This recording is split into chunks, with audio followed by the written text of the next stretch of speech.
हमारा यहाँ पे पत्रकार बंधु का सम्मान समारोह था और उसमें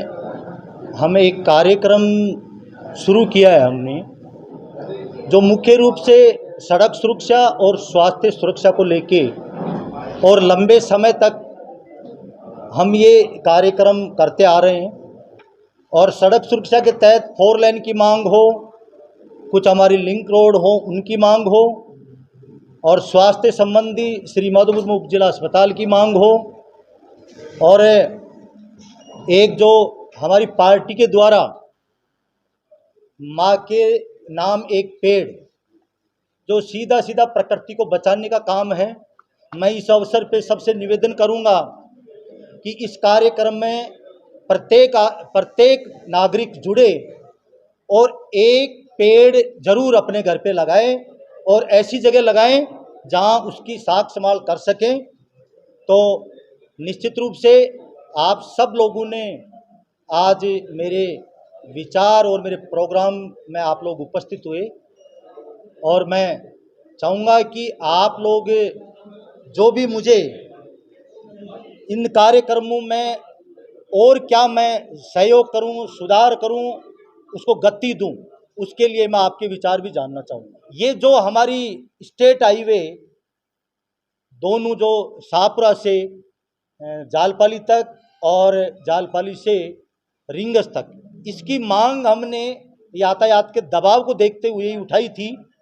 ताकि आने जाने के लाइन अलग अलग हो, डिवाइडर हो, 4 लाइन हो, तो एक्सीडेंट की संभावनाएं कम हो, और जो लोग बाहर से आ रहे हैं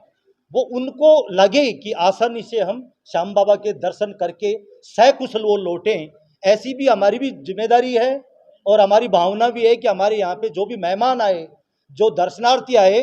वो सकुशल यहाँ से लौटे। इसलिए मैं सरकार से भी, मैंने सरकार के संज्ञान में ये लाया था, और निश्चित रूप से मैंने ये कहा था कि हम सब लोग श्याम बाबा के भक्त हैं, तो हमें ये जो मुख्य मार्ग हैं उनको 4 लेन बनाना चाहिए। और सरकार ने सकारात्मक रूप से जालपाली से रिंगस तक 4 लेन की है और आगे हमारा प्रयास जारी है। मैं तो ये करवाना चाह रहा हूँ सरकार से, ये मांग कर रहा हूँ मैं, और बार बार मैं लेटर लिख रहा हूँ कि हर पंचायत स्तर पे 400 मीटर का ट्रैक बने, फुटबॉल ग्राउंड बने, वॉलीबॉल ग्राउंड बने, ताकि आज का यूथ जो 6-7 घंटे फोन पे बिताता है वो निश्चित रूप से 1-1.5 घंटा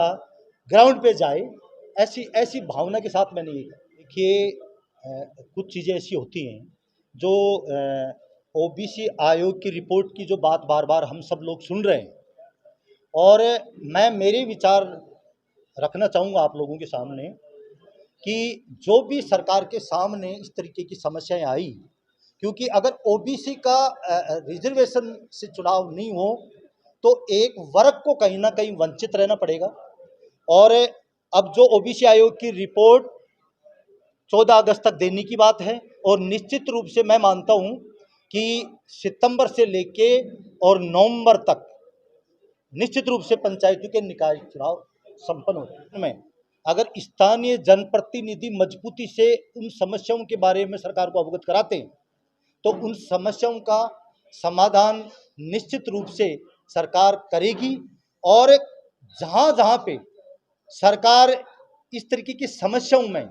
कहीं ना कहीं अगर लापरवाही रही, तो आप सब लोगों के सामने है, मैं तो रैली भी करता हूँ, ज्ञापन भी देता हूँ और धरना भी देता हूँ, तो मैं जनता की भावना पहुँचाने का प्रयास करूँगा। अब सरकार उसको कितना सीरियस लेती है, वो जब अपना काम सफल होगा तब अपन मांग। उन्हें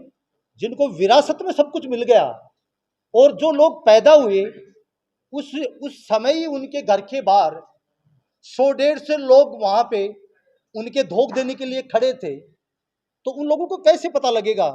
कि जनता की पीड़ा क्या है? वो तो पैदा ही इस तरीके से हुए हैं कि हमें तो ये लोग हमारी गुलामी करने वाले लोग हैं, ये हमारे जो हाँ में हाँ मिलाने वाले लोग हैं।